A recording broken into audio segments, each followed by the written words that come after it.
అందరికీ శుభోదయం.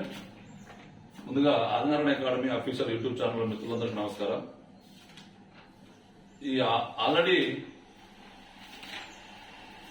ఈ గ్రూప్ 2 కు సంబంధించి నేను నిన్నే చెప్పి ఆల్రెడీ ఒకసారి నిన్న కూడా ఒక వీడియో చేశాను. గ్రూప్ 2 కు సంబంధించి మన మిత్రులు చాలా మంది నాకు కొంతమంది చెప్పిన సమాచారం ఏంటంటే అందరూ డిజిటల్ బోర్డు మీద చేస్తారు, మీరు కూడా డిజిటల్ బోర్డులోకి మారమని కొంతమంది సలహా ఇచ్చారు. కానీ నేను ఒక మిత్రుడు ఒక అద్భుతమైన సలహా ఏం చెప్పారంటే అందరూ డిజిటల్ బోర్డు మీద చేస్తుంటారు కాబట్టి ఈరోజు బ్లాక్ బోర్డును మర్చిపోయే పరిస్థితి. కాబట్టి బ్లాక్ బోర్డు మీద మనం అందరం కూడా బ్లాక్ బోర్డు మీద చదువుకుని వచ్చిన వాళ్ళం ఆల్మోస్ట్ వాళ్ళు. మాక్సిమము అందరూ ఒకటే వేళ వెళ్ళినప్పుడు మనం కూడా ఆ వేళ వెళ్లకుండా మనం పాత పద్ధతిలోనే కొనసాగితే బాగుంటుంది. ఆ ఫీలింగ్ వేరు, ఆ బ్లాక్ బోర్డు మీద వింటుంటే ఆ ఫీలింగ్ వేరుగా ఉంటుంది అని ఒక మిత్రుడు సలహా. సరే, ఏది ఏమైనా కానీ ఈ ప్రెసెంట్ మనమైతే ఇంకా కొంతకాలం పాటు వరకు బ్లాక్ బోర్డు మీద మాత్రమే క్లాసులు చేస్తాం. ఇప్పుడు ప్రెసెంట్ మనము అందరిలాగా డిజిటల్ బోర్డులకు వెళ్ళాలి అట్లయితే మనం ఏం చేయలేం ప్రెసెంట్ అయితే. సో బ్లాక్ బోర్డు మీద మనకు కంఫర్ట్ గా ఉంటుంది, మనం చేయగలుగుతాం. మన దగ్గర బ్లాక్ బోర్డే ఉంటుంది. ఎవరైనా బ్లాక్ బోర్డు మీద ఇష్టం లేకపోతే అది వేరే ఇష్టం. బ్లాక్ బోర్డు మీద ఇష్టం ఉన్న వాళ్ళు మాత్రమే మన దగ్గర ఉంటారు. సరే, ఇక్కడ ఈ గ్రూప్ 2 కు సంబంధించి నేను చెప్పాను మీకు ఆల్రెడీ, మరొకసారి చెప్తున్నాను. అతి త్వరలోనే ఈ ఏపీకి సంబంధించిన బడ్జెట్, రెగ్యులర్ బడ్జెట్, ఏపీకి సంబంధించిన ఎకనామిక్ సర్వే రాబోతుంది. సో నేనేమంటానంటే ఇప్పటికే చాలా మంది 2 సంవత్సరాల నుంచి 3 సంవత్సరాల నుంచి చదువుతూనే ఉన్నారు. స్టాండర్డ్ పార్ట్స్ మొత్తం చదువుతున్నారు.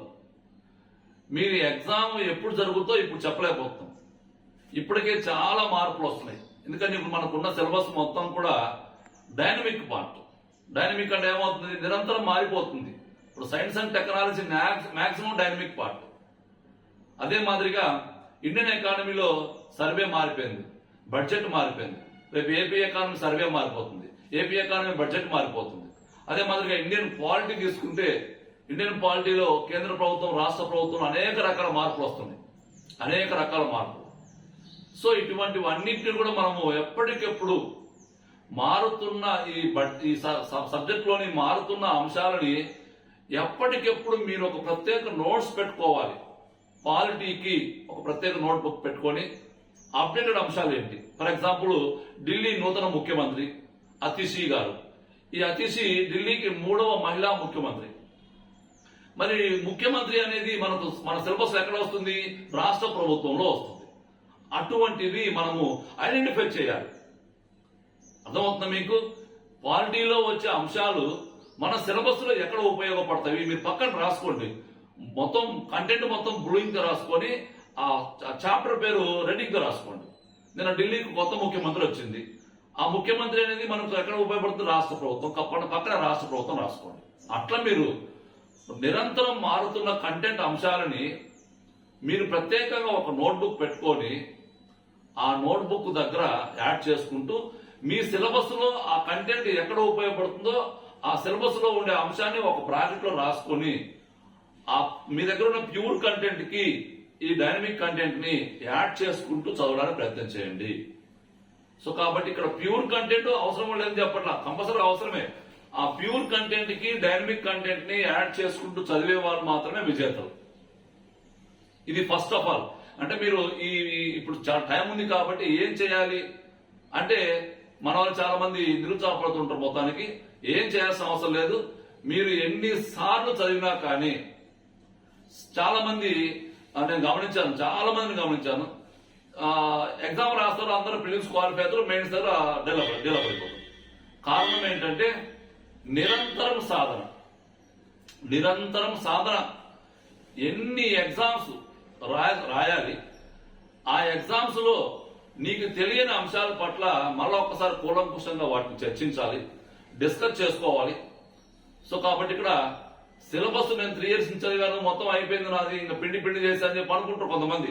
మార్కెట్ లో ఉండే ప్రతి పుస్తకం చదివేస్తుంటారు. మొత్తానికి ఎన్ని పుస్తకాలు చదివాలని ముఖ్యం కాదు. మార్కెట్లో ఒక పుస్తకం రావడం ఆలస్యం, వెంటనే కొనేస్తారు, టక్కడగా చదివేస్తారు, పక్కన పడేస్తారు. సో చదివిన పుస్తకాల్లో ఎన్ని చదివినా కానీ ఎగ్జామ్ని మనం ప్రాక్టీస్ చేయాలి. సో ఇక్కడ మార్కెట్లో ఈరోజు అంతా చాలా మంది ఎగ్జామ్స్ కండక్ట్ చేస్తుంటారు. సరే, ఎవరి దగ్గర మీకు నచ్చితే వాళ్ళ దగ్గర తీసుకొని ఎగ్జామ్స్ చూడండి. ఆ ఎగ్జామ్స్ మనకు సిలబస్ ఓరియంటేషన్ లో ఉన్నాయా లేవా, అవుట్ ఆఫ్ సిలబస్ ఉన్నాయా లేవా, మీరు ఒకసారి బేరీజ్ వేసుకోవాలి. ఎప్పుడు బేరీజ్ వేయగలుగుతారు మీరు? సిలబస్ పట్ల మీకు అవగాహన ఉంటే. కొంతమందికి బాధాకరం ఏంటంటే సిలబస్ లో ఏముందో తెలియదు కానీ గ్రూప్ 2 క్వాలిఫై అయ్యారు. సిలబస్ లో ఏముందో తెలియదు అసలు, గ్రూప్ 2 క్వాలిఫై అయ్యారు. ఇక వాళ్ళ సిలబస్ ను పట్టించుకోరు. ఇక కోచింగ్ సెంటర్ లో వాళ్ళు చెప్పిన నోట్స్ మొత్తం తీసుకుని టకా చదివేస్తుంటారు. ఓ మార్కెట్ లో ప్రతి పుస్తకం వస్తుంటే దాన్ని తీసుకుని టకా చదివేస్తుంటారు. ఇక నేను ఏం చెప్పాలంటే మనం ఫస్ట్ మనం ఏం చదవాలని దాని మీద మనకు ఐడియా లేకుండా వాళ్ళు ఏదో చెప్పారు, మార్కెట్ లో పుస్తకాలు వచ్చాయి, వాటేదో రాశారు, అవే చదువుకుంటూ కూర్చుంటే మీ సమయం అంతా వృధా అయిపోతుంది. సో కాబట్టి కష్టపడాలి. ఎలా కష్టపడాలి? స్మార్ట్ గా కష్టపడాలి. అంతగాని కష్టపడుతున్నాం కానీ ఉపయోగం ఉండదు చాలా మందికి అయితే. కాబట్టి అందరూ కూడా ఈ అన్ని అంశాలు, అంటే మీరు కొంతమంది యంగర్స్ కావచ్చు, కొంతమంది స్టూడెంట్స్ కావచ్చు. ఎందుకంటే గ్రూప్ లో ఆల్మోస్ట్ అందరూ కూడా అన్ఎంప్లాయ్స్ రాస్తుంటారు, ఎక్కువ మంది ఎంప్లాయీస్ తక్కువ మంది రాస్తుంటారు. కాబట్టి ఈ అంశాల పట్ల మీరు ఐడియాని పెంచుకోవడం చెప్పుకుంటున్నాం, అంతే. ఈ అన్ని అంశాల పట్ల మీరు ఐడియాని పెంచేసుకోండి, తప్పనిసరిగా విజయం సాధించడానికి అవకాశం ఉంటుంది. మీరందరూ కూడా సిలబస్ కంప్లీట్ చేస్తుంటారు ఆల్మోస్ట్ ఆల్. మీరు గతంలో చాలా మంది ఎకానమీని పూచిగా చూపించేవాళ్ళు. ఎకానమీ లేకపోతే పోస్ట్ అని చెప్పనేవాళ్ళు. ఇప్పుడు ఎకానమీ యొక్క రోల్ కూడా తగ్గిపోయింది. మీరు గమనించాలి, ఇండియన్ ఎకానమీ, ఏపీ ఎకానమీ రెండు కలిపి 75 మార్కులు. దాంట్లో మీరు ఒక ఏపీ ఎకానమీని బాగా ఫోకస్ చేసుకుంటే, ఏపీ బడ్జెట్, ఏపీ సర్వే కొత్తది వస్తుంది, అది మొత్తం బాగా ఫోకస్ చేసుకుంటూ ఈ మధ్య కాలంలో కొత్త ప్రభుత్వం ఏర్పడేసిన కార్యక్రమాల పట్ల మీకు ఐడియా ఉంటే 40 మార్కులు కనీసం వస్తాయి. ఇక ఇండియన్ ఎకానమీలో ఉండే 3 చాప్టర్స్ మీరు వాడు సిలబస్ లో ఏమి ఇచ్చాడో అదే చదవండి. తప్ప ఇంతకుముందు ఇండియన్ ఎకానమీ అంటే పెద్ద బుక్ చదవాలి మనం, అదంతా అవసరం లేదు. సిలబస్ లో ఉండే అంశాల పట్ల మాత్రమే మీరు కాన్సన్ట్రేషన్ చేయండి.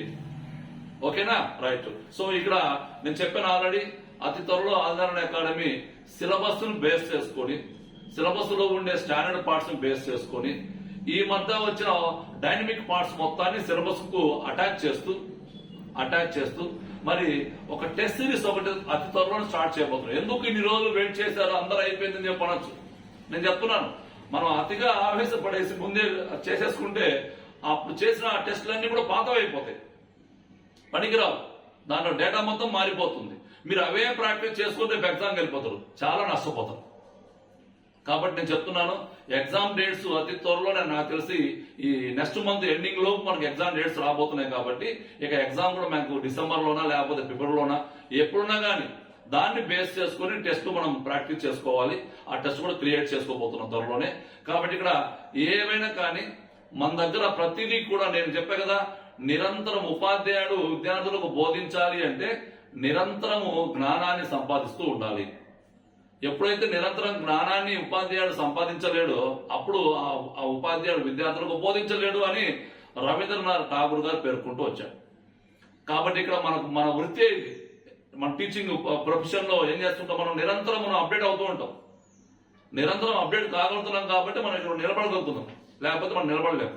చాలా మంది ఉంటారు ఉపాధ్యాయులు, ఎవరు అప్డేట్ అయిన వాళ్ళు ఉండగలుగుతారు, అప్డేట్ కాని వాళ్ళు బయటకు వెళ్ళిపోతుంటారు. సో కాబట్టి ఇక్కడ మీరు కూడా మన విజయం సాధించాలంటే నిరంతరం మీరు టచ్ లో ఉండాలి. సరే, ఇక్కడ నేను గమనించాల్సిన అంశం ఏంటంటే, ఇక్కడ ఒక చిన్న కాన్సెప్ట్ చెప్పి ఈ రోజు మనకు రోజుకో కాన్సెప్ట్ మీకు అందించాలని ప్రయత్నం చేస్తాను నేను. అది మన సిలబస్ లో ఉండే కాన్సెప్ట్సే. ఇండియన్ ఎకానమీ కావచ్చు, ఏపీ ఎకానమీ కావచ్చు, ఇండియన్ పాలిటీ కావచ్చు, అదే మాదిరిగా ఏపీ హిస్టరీ కావచ్చు. ఇటువంటి అన్నింటినీ కూడా మీకు ఏదైనా అప్డేట్ అంశాలు ఉంటే మీకు తెలియపరుస్తుంటాను. దాంట్లో ఈ రోజు మనకు SNTలో సైన్స్ అండ్ టెక్నాలజీలో మనకు ఎక్కడ మనకి ఇది ఉపయోగపడుతుంది అంటే మనకు 5వ చాప్టర్ లో ఉపయోగపడుతుంది. 5వ చాప్టర్ ఏంటది? వాతావరణ మార్పులను నివారించడం కోసం భారత ప్రభుత్వం తీసుకున్న చర్యలు. దాంట్లో అటువంటి టాపిక్ లో ఇది ఉపయోగపడుతుంది 5వ చాప్టర్ లో. దాంట్లో ఏమంటారు మనకు స్వచ్ఛ వాయువు సర్వేక్షణ్. ఈ స్వచ్ఛ వాయువు సర్వేక్షణ్ 2024 స్వచ్ఛ వాయువు సర్వేక్షణ్ 2024 ని ఎవరు రిలీజ్ చేశారు? Central pollution control board release చేసింది. ఎప్పుడు రిలీజ్ చేసింది? సెప్టెంబర్ 7వ తారీఖు రిలీజ్ చేసింది. సెప్టెంబర్ 7 యొక్క ప్రత్యేకత ఏంటి? స్వచ్ఛ వాయువు దివాస్గా జరుపుకుంటారు. స్వచ్ఛ వాయువు దివాస్గా జరుపుకుంటారు. ఈ యొక్క స్వచ్ఛ వాయువు సర్వేక్షణ్ పురస్కార్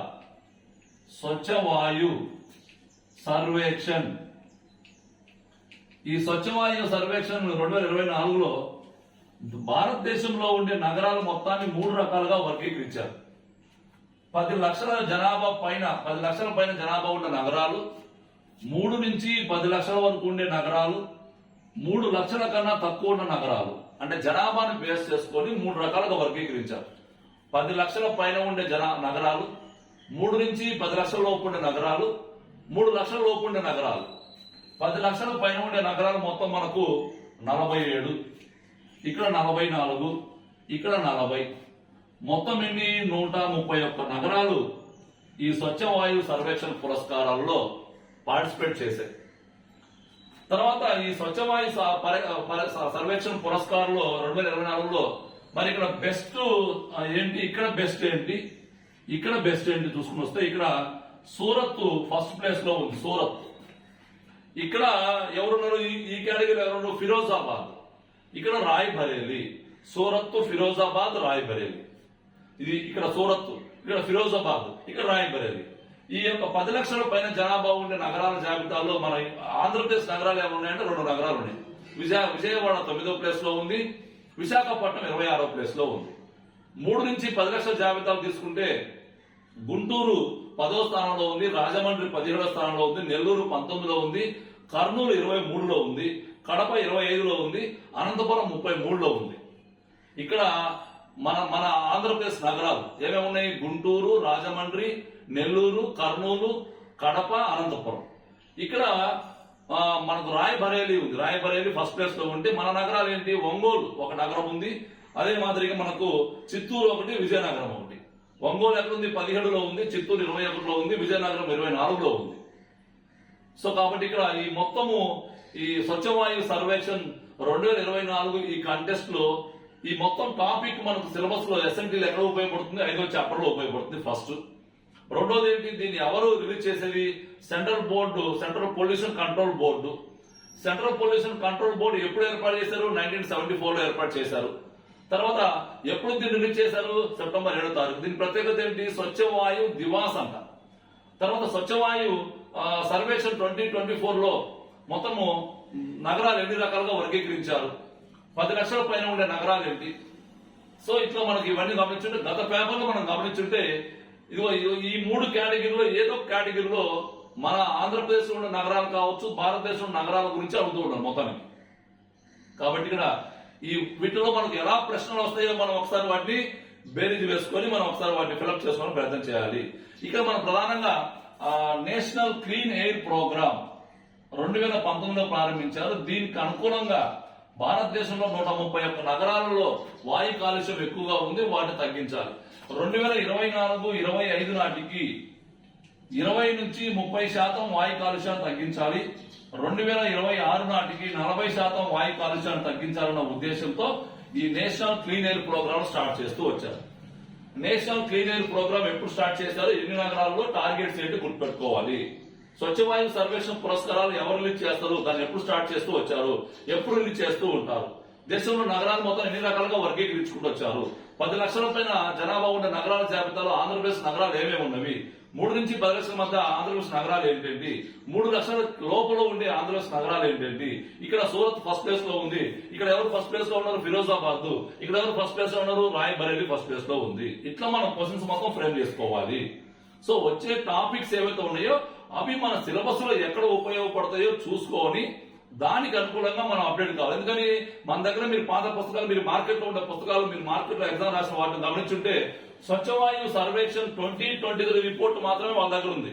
2024 రిపోర్ట్ లేదు. మీరు ఆ 2023 రిపోర్ట్ మాత్రమే చదువుకొని ఎగ్జామ్ కంటే దెబ్బైపోతారు.